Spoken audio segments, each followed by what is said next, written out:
അപ്പോൾ നമുക്കിന്ന് നല്ലൊരു വെറൈറ്റി ആയിട്ടുള്ള റൈസ് ട്രൈ ചെയ്യാം. അതിനായിട്ട് ഞാൻ ബ്ലെൻഡറിലേക്ക് 5 വെളുത്തുള്ളി, 1 തക്കാളി, 3 കുതിർത്ത് വെച്ച വറ്റൽ മുളകും ആഡ് ചെയ്ത് ബ്ലെൻഡ് ചെയ്തെടുക്കുന്നുണ്ട്. എന്നിട്ട് നമുക്ക് ബട്ടർ ഒഴിച്ച് കൊടുത്ത് അതിലേക്ക് ആദ്യം എഗ്ഗ് സ്ക്രാമ്പിൾ ചെയ്തെടുത്തിട്ട് നമുക്ക് സ്പൈസസും അതേപോലെ ചോപ്പ് ചെയ്ത് സവാള, ക്യാരറ്റ്, ബീൻസ് ഇത് കുറച്ച് മതി കേട്ടോ. എന്നിട്ട് ആഡ് ചെയ്ത് ഒന്ന് സോട്ട് ചെയ്തെടുക്കുക. നമ്മൾ ഫ്രൈഡ് റൈസിനൊക്കെ സോട്ട് ചെയ്തെടുക്കുന്ന അത്ര മതി.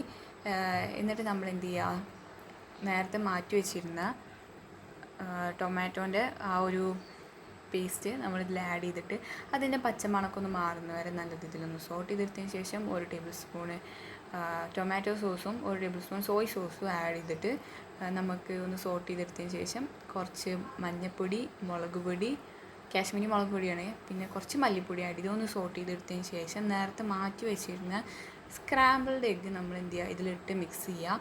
അതേപോലെ ഫ്ലേവറിന് ആവശ്യമായിട്ട് കുറച്ച് മല്ലിയില ആഡ് ചെയ്ത് മിക്സ് ചെയ്താൽ നമ്മുടെ റൈസിനുള്ള മസാല ഇവിടെ റെഡിയാണ്. ഈ മസാല കൊണ്ട് നമുക്ക് വേറെ എക്സ്ട്രാ ഒന്നും വേണ്ട. ഈ റൈസ് ഇങ്ങനെ തന്നെ കഴിക്കാം.